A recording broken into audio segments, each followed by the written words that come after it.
하나님 말씀 베드로전서요 2장 11절에서 25절 한 절씩 교독하시겠습니다. 사랑하는 자들아, 거류민과 나그네 같은 너희를 권하노니 영혼을 거슬러 싸우는 육체의 정욕을 제어하라.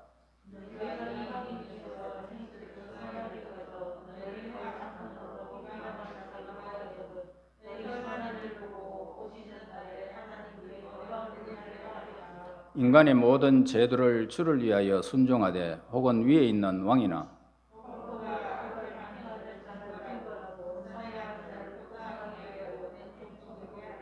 그 선행으로 어리석은 사람들의 무의식한 말을 막으시는 것이라.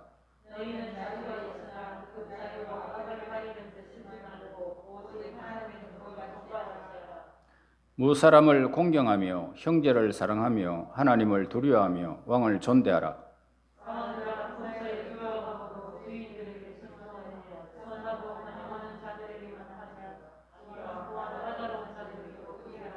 부당하게 고난을 받아도 하나님을 생각함으로 슬픔을 참으면 이는 아름다우나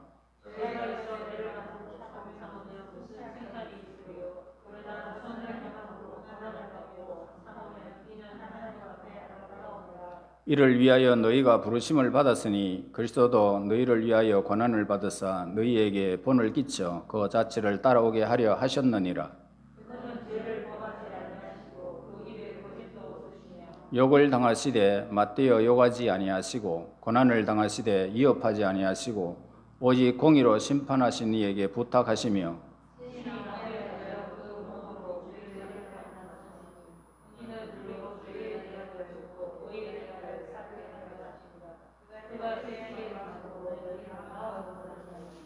너희가 전에는 양과 같이 길을 잃었더니 이제는 너희 영혼의 목자와 감독 되신 이에게 돌아왔느니라. 아멘. 우리가 2장 1절에서 11절까지는요, 우리 그리스도인의 신분에 대해서 우리에게 밝혀주고 있습니다. 또 제사장이라는 그런 표현을 통해서도 예수님 안에서 구원받은 한 사람이 하나님 앞에 개인적으로 나아가서 예수님을 통해서 하나님과 교제할 수 있는 제사장이 되었다는 그런 사실을 말씀하고 있습니다. 그러므로 우리는 거룩한 나라의 백성이 된 것입니다.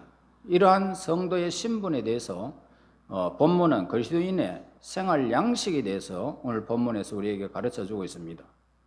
우리가 예수님을 통해서 개인적으로 누구든지 하나님 앞에 나갈 수 있게 된 그런 제사장인 우리 성도들이 어떻게 살아야 하는지를 본문에서 세 가지 중요한 사실을 말씀하고 있습니다. 첫째는 뭐냐? 복음 전도 생활을 말씀하시고, 둘째로는 순종하는 생활이고, 셋째는 무엇보다도 고난을 극복하고 승리하는 그런 생활을 말씀하고 있습니다. 먼저 복음 전도의 생활에 대해서 11절 12절에 말씀하죠. 사랑하는 자들아, 거류민과 나그네 같은 너희를 권하노니 영혼을 거슬러 싸우는 육체의 정욕을 제어하라. 너희가 이방인 중에서 행실을 선하게 가져 너희를 악행한다고 이렇게 비방하는 자들로 하여금 너희 선한 일을 보고 오시는 날에 하나님께 영광을 돌리게 하려 함이라. 자, 우리가 복음 전도하는 그런 생활을 한다라는 것은 곧 나그네와 행인 의식을 갖고 삶을 사는 것을 우리에게 가르쳐 주고 있습니다. 그래서 그 나그네와 행인의 삶의 모습은 아브라함을 예를 들면서 성도들이 이 땅에서 살아가는 모습이 어떠한지를 우리에게 보여주고 있습니다. 자, 그래서 히브리서 11장에서 13절에 말합니다. 이 사람들은 그러니까 예를 드는 사람들은 다 믿음을 따라 죽었으며 약속을 받지 못하였으되 그것들을 멀리서 보고 환영하며 또 땅에서는 외국인과 나그네임을 정언하였으니, 여기서 주의할 것은 순서를 가리키는 것을 보게 됩니다. 먼저 외국인이 되어야 그 다음에는 뭡니까? 나그네 되었다. 우리가 외국인이 되어지면, 본국 우리 땅을 버리고 다른 나라에 가서 외국인이 되어지면 우리는 나그네라는 사실을 우리에게 일러줍니다. 그 다음에 히브리서 11장 14절에서 16절 상반절을 보면은 그들이 이같이 말하는 것은 자기들이 본향 갖는 자임을 나타냄이라. 그들이 낳은 바 본향을 생각하였더라면 돌아갈 기회가 있었으려니와 그들이 이제는 더 나은 본향을 사모하니 곧 하늘에 있는 것이다 라고 했습니다. 자, 우리가 예수님은 우리의 구세주 그리고 우리의 주님으로 믿는 순간 우리는 하늘나라의 시민이 되었다는 것을 가르쳐 줍니다. 그리고 그 순간부터는 우리는 이 땅에서 나그네다 행인이다 이렇게 밝히고 있지요. 그러면 나그네가 나그네다운 삶을 이렇게 성례하며 살아가기 위해서는 어떻게 살아야 되느냐? 그것은 이 본문 11절의 말씀을 하고 있죠. 육체의 정욕을 버려라 말씀하시고 12절에서 선한 행실을 가지라 라고 권고를 하고 있고, 이러한 삶은 한마디로 복음 전도하는 생활임을 가르쳐주고 있습니다. 자, 우리의 삶을 보고 믿지 않는 자들이 예수님을 알게 되는, 하나님께 영광되는 삶을 말씀하고 있습니다. 그래서 육체의 정욕을 버려라. 자, 우리 속에 있는 이 부패한 욕망을 우리가 어떻게 다스려서 우리의 영혼이 찾고 있는 그 거룩한 본향을 향해서 계속 나아갈 수 있을까? 여기에 나그네의 삶의 성패가 달려 있음을 가르쳐 줍니다. 그래서 나그네와 같은 너희들은 어떤 행실을 가져야 되느냐? 선한 행실을 가지라 이렇게 말하고 있죠. 그래서 이 말씀은 우리의 삶 가운데 이방인들이 내 삶을 지켜보고 있는 가운데 살아가라 이 말입니다. 그러니까 우리의 선한 행실을 가지고 있는데 이웃의 이방인들이 우리를 보고 있는 그 순간 우리는 성도된 구별된 삶을 살아라 이렇게 말하고 있습니다. 그래서 우리 가정에서 우리 동네의 이웃들이 내가 성도가 되는 그 순간부터 나를 쉴 새 없이 주목한다는 겁니다. 그래서 우리는 이방인 가운데 살아가고 있는 것을 잊지 말아야 된다, 우리에게 늘 가르쳐주고 있죠. 그리고 하나님께 영광을 돌리게 하려 함이라. 자, 이 세상에 살아가는 우리의 삶의 여하에 따라서 세상 사람들이 예수님께로 올 수도 있고 예수님께로부터 멀어질 수도 있다는 것입니다. 그래서 이 세상에서 불신자들의 작은 실수가 있다면 그 실수는 실수로 여겨지지 않습니다.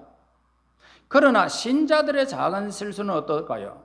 세상 사람들은 거짓말하고 자기 멋대로 어떻게 막 실수를 범하는데도 실수로 여겨지지 아니하고, 우리 신자들의 작은 실수는 얼마나 크게 부각되는지를 모릅니다. 그러므로 항상 선한 행실에 힘써 불신자들이 보고 하나님께서 권고하시는 날에 그들이 하나님께 영광을 돌리게 하라 이렇게 우리에게 권고하고 있죠. 여기서 권고하는 날이라는 것은 뭐냐면 문자 그대로 말하게 된다면 하나님이 방문하시는 날입니다. 권고라는 것은 하나님이 방문하시는 뜻이다 이 말입니다. 그래서 하나님의 긍휼과 사랑으로 어떤 영혼을 권고하사 구원받게 하시는 날을 의미하고 있다 이 말입니다.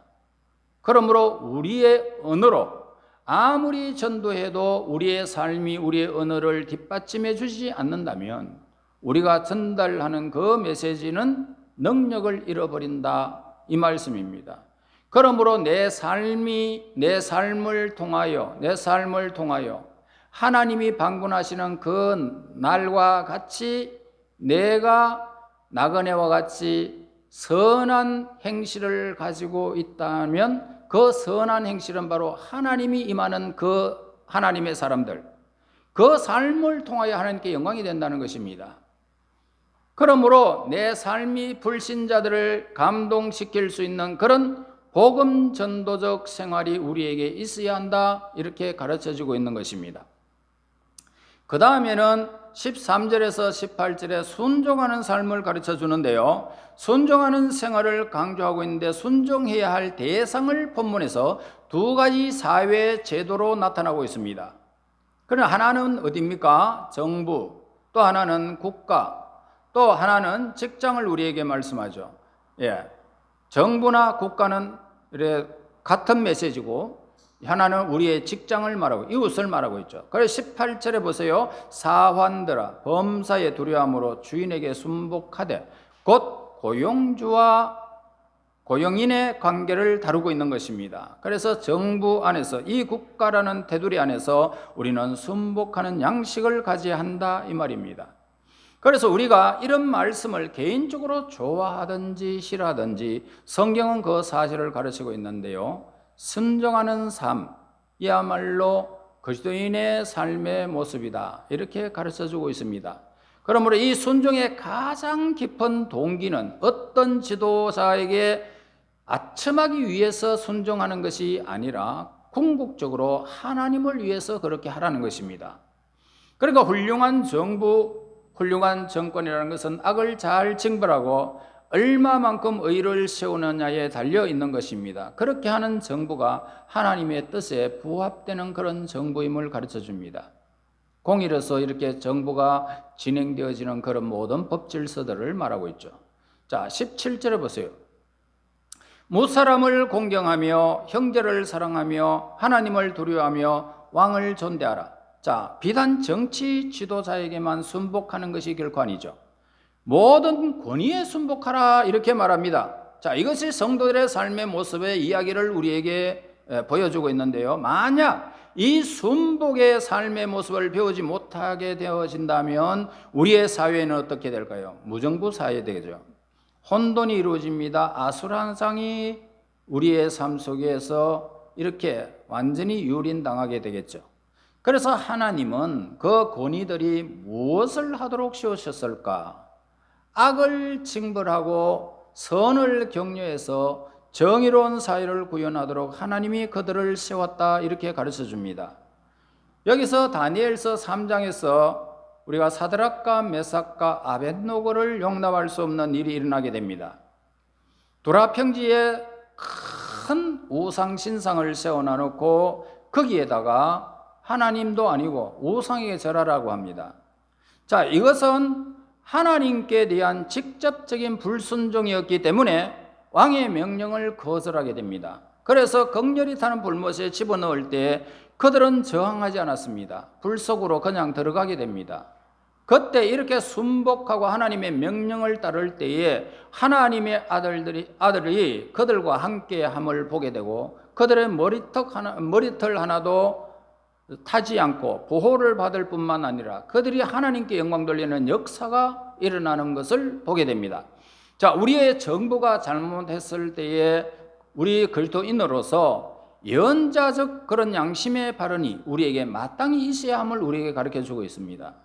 자, 국민이 용납할 수 없는 정부의 잘못된 태도를 그냥 순복하라고 해서 그 잘못된 것들을 우리가 그대로 따라가는 것은 아니라는 것입니다. 그래서 하나님 앞에 부끄러움 없는 순종이 우리에게 있음을 가르쳐주고 있습니다. 그래서 예언적인 양심의 발언이 우리에게 마땅히 있어야 된다 가르쳐줍니다. 그러나 이것이 제도를 부인하는 한계를 넘어서는 안 된다는 것을 가르쳐줍니다. 그 다음에 세 번째로는 이제 19절에서 25절까지는 고난을 딛고 승리하는 대해서 우리에게 가르쳐주고 있는데요. 19절 보세요. 부당하게 고난을 받아도 하나님을 생각함으로 슬픔을 참으면 이는 아름다우나, 그러니까 애매하게 억울한 누명을 쓰는 일이 있어도요 인내하며 기다려라 그렇게 말합니다. 우리들도 억울한 일을 당할 수 있다는 것을 가르쳐주고 있지요. 그리고 애매한 고난을 당할 수 있다. 그러나 주 예수님을 생각하면서 슬픔을 참으면 그 모습이 아름답게 되어진다. 우리에게 가르쳐주고 있지요. 그 다음에 21절 보세요. 이를 위하여 너희가 부르심을 받았으니 그리스도도 너희를 위하여 고난을 받으사 너희에게 본을 끼쳐 그 자취를 따라오게 하려 하셨느니라. 애매한 일을 당해도 하나님께 맡기고 참고 인내할 수 있는 이런 삶을 위해서는 말로 이렇게 이 말씀이 시작되어짐을 보게 되는데요. 예수님께서도 애매한 고난을 당하신 일이 너무너무 많지요. 그러므로 우리의 형편을 잘 이해하시는 분은 우리 예수님이시죠. 그래서 내가 애매한 고난을 받을 때 그때 나는 예수님께 가장 가까워지는 시간이라는 것을 가르쳐 줍니다. 자, 22절 보세요. 그는 죄를 범하지 않으시고 그 입에 거짓도 없으시니 지며. 자, 여기서 일단 내가 애매하게 고난을 받을 때 그것은 물론 상대방이 잘못한 것이죠. 그러나 이러한 범죄는 한 사람으로 족하다 이 말입니다. 상대방이 나에게 죄를 범했어도 우리는 그대로 있습니다. 자, 그래서 이사야서 53장 7절에서 예수님을 이렇게 비유합니다. 그가 곤욕을 당하며 괴로울 때에도 그의 입을 열지 아니하였으며 마치 도수장으로 끌려가는 어린 양과 털 깎는 자 앞에서 잠잠한 양같이 그의 입을 열지 아니하였도다. 오해받고 괴로운 일을 만날 때의 태도를 어떻게 가르칩니까? 침묵하고 있으라는 것입니다. 예수님의 침묵을 여기서 말씀하시고 이 침묵을 생각하라는 것입니다. 그리고 23절 보세요. 욕을 당하시되 맞대어 욕하지 아니하시고 고난을 당하시되 위협하지 않으시고 오직 공의로 심판하신 이에게 부탁하시며. 우리가 억울한 일을 당할 때 말입니다, 욕하기 쉽고 복수하고 싶은 마음이 막 일어나게 되죠. 그러나 예수님은 어땠습니까? 침묵하고 계셨습니다. 그러므로 우리도 예수님을 본받아 하나님께 부탁해야 함을 말씀하고 있고요, 역사를 주관하시는 그 하나님 앞에 모든 것을 맡기고 하나님이 주장하시도록 하고 하나님의 뜻에 따라서 묵묵히 우리의 삶을 현실에서 우리가 맞닥뜨리면서 살아가라는 것입니다. 자, 24절과 25절 보세요. 친히 나무에 달려 그 몸으로 우리 죄를 담당하셨으니 이는 우리로 죄에 대하여 죽고 의에 대하여 살게 하려 하심이라. 그가 채찍에 맞음으로 너희는 나음을 얻었나니 너희가 전에는 양과 같이 길을 잃었더니 이제는 너희 영혼이 목자와 감독 되신 이에게 돌아왔느니라. 여기서 우리 세 가지 단어를 생각할 수 있는데요, 생명과 치유와 구원을 가르쳐주고 있지요. 자, 예수님은 애매히 고난을 받은 것은 우리에게 무엇을 주고자? 생명을 주고자 고난을 받으셨다 가르쳐주고 또 우리를 치료하시고자 하셨던 것입니다. 채찍에 맞음으로 우리에게 나음을 주시기를 원하신 것을 보게 됩니다. 그리고 마침 우리를 구원하시기 위해를 원하셨다는 겁니다. 그래서 우리 예수님의 고난은 오직 다른 사람의 생명을 구원하기 위해서, 다른 사람의 상처를 치료하기 위해서 예수님은 그 고난을 당하신 것을 가르쳐 주고 있습니다. 그래서 우리에게 새로운 삶을 주고자 그 고난을 깊이 참으신 것입니다. 자, 그것만이 고난 속에서 예수님의 관심이었던 것입니다. 다시 말합니다. 여러분을 위한 그 고난을, 나와 여러분들을 위한 그 고난을 오직 내게 생명을 주시기 위한 그런 고난이었음을 가르쳐 주고 있단 말이에요. 그래서 그분이 채찍을 맞았습니다. 그런데 우리는 나음을 얻었다는 것을 가르쳐 줍니다. 사랑으로 모든 고난을 감당하신 것을 보게 됩니다. 이처럼 타인의 유익을 구하셨던 우리 예수님의 아름다운 모범을 통해서 우리도 고난을 능히 다른 사람의 생명을 살리는 사랑의 고난으로 감당해라, 우리에게 그렇게 가르쳐주고 있습니다. 여러분 주위에서 여러분 괴롭히는 일들, 억울한 일들을 당할 수 있습니다. 그러나 오늘 예수님을 통해서 우리에게 생명을 주셨듯이 우리도 예수님의 사랑 속에 거한 우리가 그 이웃을 사랑으로 그 모든 것들을 감사하고 참고 인내하여 예수님처럼 영광스러운 부활로 통하여 하나님의 거룩한 권세를 받아 누리는 예수님의 그 권세 속에 저와 여러분들의 권세가 거기에 속해 있습니다. 예수님처럼 되시기를 예수님 이름으로 축원합니다. 하나님 감사합니다. 영광 중에 우리와 함께 하시며 선한 길로 인도하시는 아버지, 수많은 고난과 역경 속에 참으시고 인내하셔서 우리의 구원을 완성시켜 주신 주 예수님, 그 모든 일들을 통하여 우리가 기억하게 하시고 예수님의 그 사랑의 고난을 온전히 참여하여 하나님의 거룩한 뜻을 온전히 이루어가는 하나님의 선한 하나님의 백성들 되게 하옵소서. 예수님 이름으로 기도하옵나이다. 아멘.